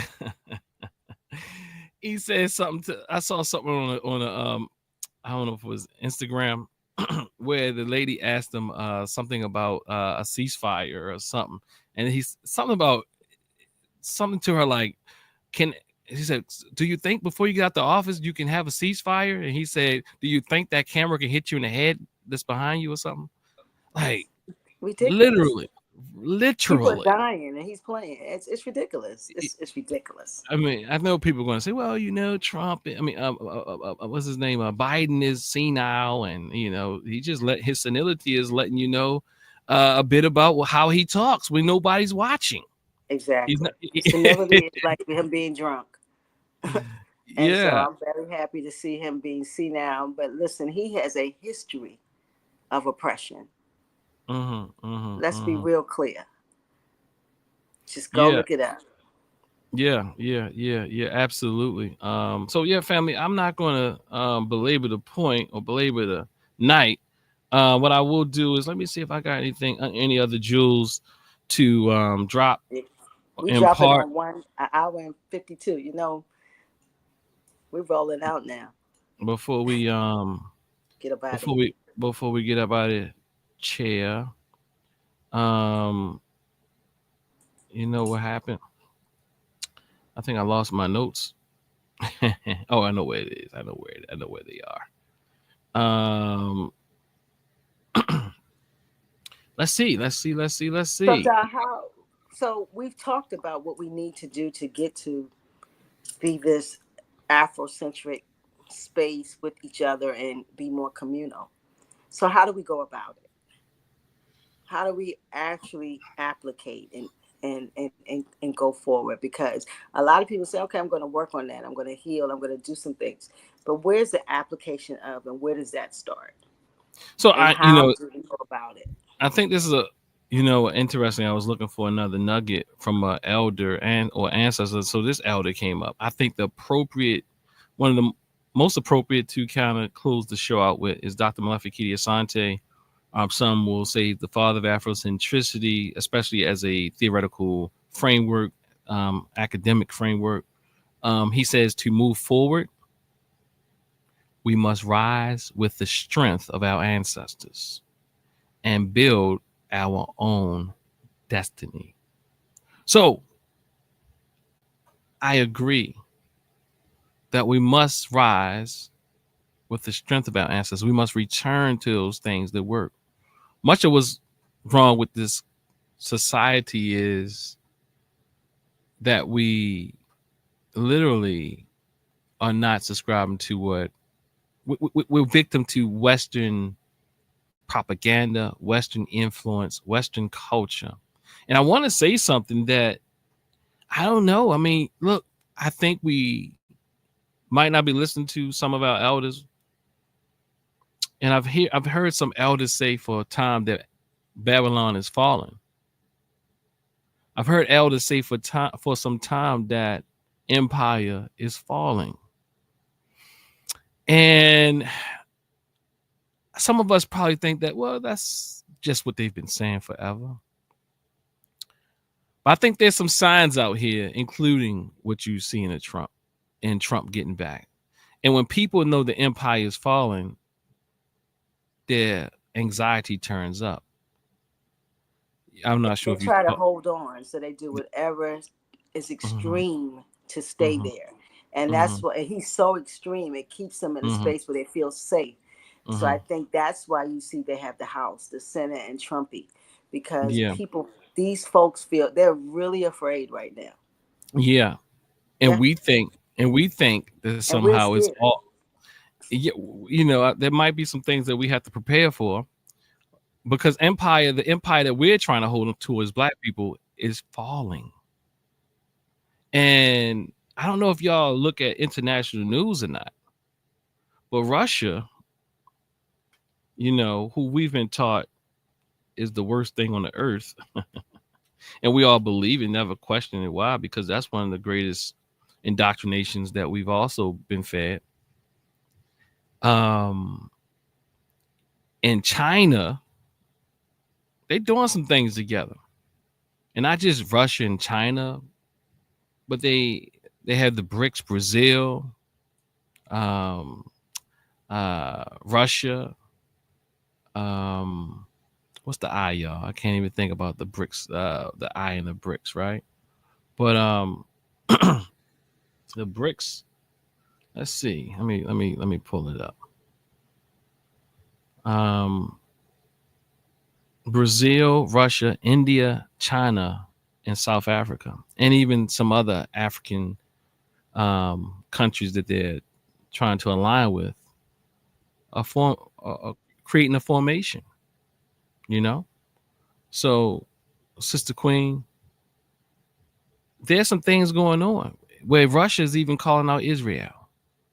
The U.S. is, I guess, or Israel. The U.S. is Israel's greatest ally. There's some things going on internationally that we should look at. I was listening to something from Richard Wolff. I think his name is Richard Wolff, the economist. And he was speaking about how powerful Asia is, or China, and in collaboration with these other countries, that they're a serious force. And he was also speaking about how these countries together really, they're forced to reckon with. I lost something I was about to say, but nonetheless, I'm just saying, look research the BRICS. I'll just read it here. BRICS is an intergovernmental organization comprising of Brazil, Russia, India, China, and South Africa. And they also, again, like I said, bringing up other countries in Africa. Established in 2009, the group aims to enhance economic cooperation, political dialogue, and cultural exchange amongst its members. In 2024, BRICS expanded to include Egypt, Ethiopia, Iran, and the United Arab Emirates, reflecting on its growing influence in global affairs. So just think about that, right? Okay, I see you, Queen. All right. So think about that, It says the 16th BRICS Summit held October 2024 in Kazan, I guess it's spelled. I mean, stated, pronounced. I could be wrong. Russia focused on strengthening materialism for fair global development and security. Key outcomes included the introduction of BRICS Pay, a payment system designed to facilitate transactions among member nations, serving as an alternative to Western interbank system SWIFT. Additionally, the summit adopted the BRICS Kazan Declaration, endorsing reforms of international institutions like the United Nations and the International Monetary Fund. So I'm just saying there's things on the horizon that. Can I say something to that, Go ahead. Mm-hmm. I was screaming India, but of course my my YouTube, my internet pushed me out. But one of the biggest things is, you see, they're going to try to destabilize the dollar. That is definitely something, and we need to look at this consortium of countries, and they're gaining momentum. And you see this war from Israel and Gaza has now extended to Saudi Arabia. It's extending more into the Middle East, and this is because of this power that they see. Iran is in the play. You see this is we are international citizens, and we're focused on Trumpy. Tune into what's going on international, and you see why, in all actuality, it's bigger than just us. They're very afraid of what's going on internationally. Asia is gaining momentum, because India is a South Asian country. Don't get it twisted. And so they understand, and they're galvanizing internationally to destabilize the power of the United States, the United Nations, the International Monetary Fund, who controls all of our money. And that would, in actuality, destabilize the dollar. So we have to get more,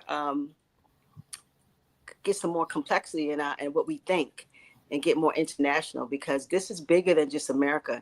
And I think the empire it's like Monopoly right now. The hotel is shaking, buddy. That's all I got to say.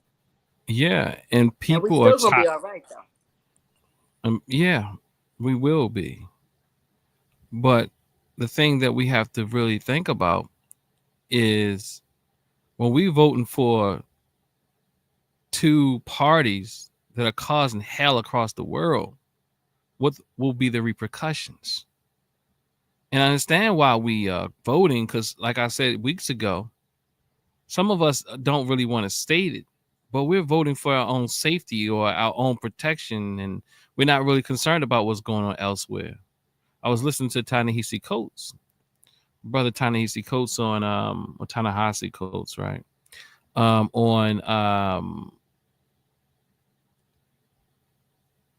Karen Hunter's show. I think he gave her a nice whipping. I don't know if I saw the whole thing, but I appreciated that she couldn't really.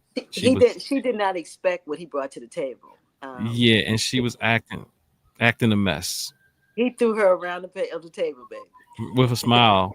She wants to say, you don't have like you know how it's kind of remind me of me when I'm talking to you, Queen. Like, you don't gotta be gentle with me. It's important to me, though. It's important to me to be gentle.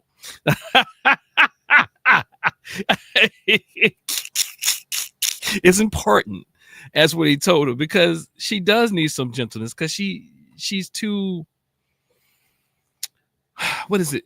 She's too. She has too much advocacy for these folks. She's an advocate for their foolishness. And the reason why I'm saying that is because she's too triggered. She's triggered, and she's like, "We got tough skin." No, you are very triggered, and you say all types of disrespectful things out of your mouth and all this type of thing, and you're very reactive, and what Ta-Nehisi, and she was doing the whole campaign. Sounds like a conversation you've had with me. Why am I worried about what's going on over there? And then Ta-Nehisi told her, well, I don't see we gotta, that's a myth that is over there. There would not be a fighter jet bombing Palestine or the West Bank or the Gaza Strip, or it wouldn't be those weapons over there if it wasn't for our tax dollars. He in fact said those airplanes are American airplanes. You know what I mean? So when you say over there, we have to understand that Israel is America in the East, right? And then I also think that we have to also understand that, as Queen was saying, that she was saying, you understand that India is part of Asia, but they're talking about this is the time for the East, and Africa is a part of the East, and you definitely have to start looking at some things. I am saying that we will reap what we sow. Exactly. And if we don't have the moral fiber to, we're not, empire is not going to always exist in the United States.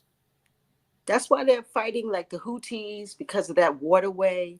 And the Uh-huh, Gaza Strip is a very important waterway there. We don't uh-huh, understand the implication. They're not just getting rid of the Palestinians, they want that uh-huh. space Queen told me she's because, not political, but I obviously she didn't know she was really political. Look at well, her. I mean, I look at how they move and we're thinking, yes, they want to get rid of brown people, but really it's that waterway that But connects that's to Gaza. but that's all political. It's all political. And the Yeah. Houthis, all of that, they just got these names Uh-huh. for these people in Yeah. Yemen. But that Uh-huh. area, those folks, Uh-huh. they want that waterway so they can be powerful, so they can move goods. So we have Uh-huh. to really get more complex in the way we look at things and how international this thing is. But like you said, the empire is shaking. The empire is shaking, and we need to get to bacon. Um, because family, what happened? You still got these bars. You said that we need to get to bacon. I hear you. Yeah, because look, the jig is up. You know what I mean? So, family, we thank you for joining us today. We Yes. appreciate it. And again, let me just close out with Dr. Wells, and then I turn it over to Sister Queen, and she can take us all the way out. Dr. Weldon says the only way to deal with the future is to understand the past and how we were programmed. We must deprogram ourselves to survive and thrive. So, again, going back to what I spoke about earlier, many of us are misguided because we got a degree. Many of us misguided because we made a couple dollars. It's not just the rappers, it's the educated fools, as my father calls them. You know, and somehow we think because we made it through a HBCU, or don't let us go to a PWI, you can't tell us nothing. You know what I mean? You can't tell a person, you can't tell a black person went to a PWI, they ain't better than a person went to a HBCU, and then HBCUs.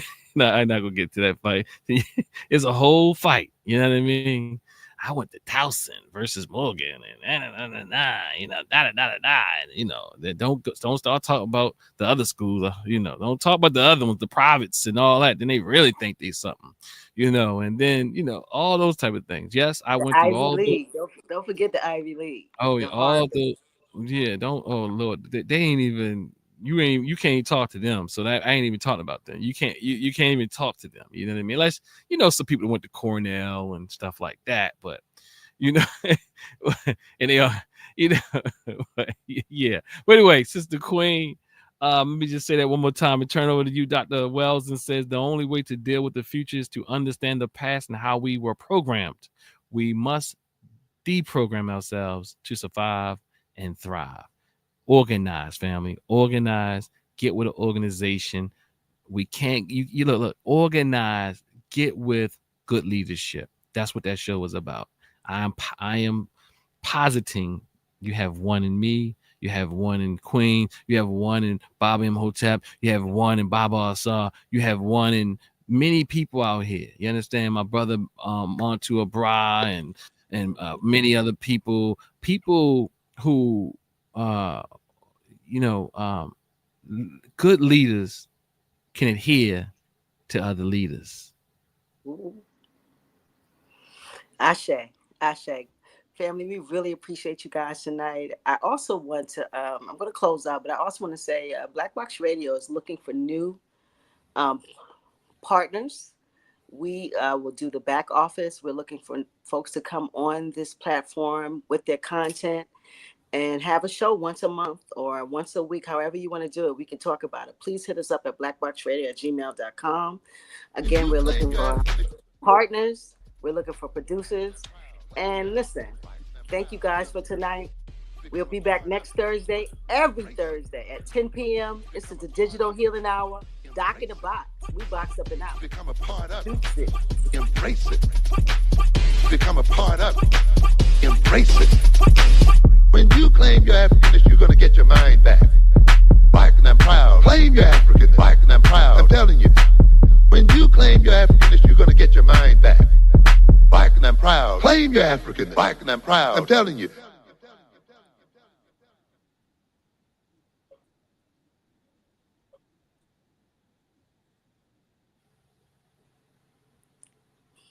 Ashe. Peace. We done?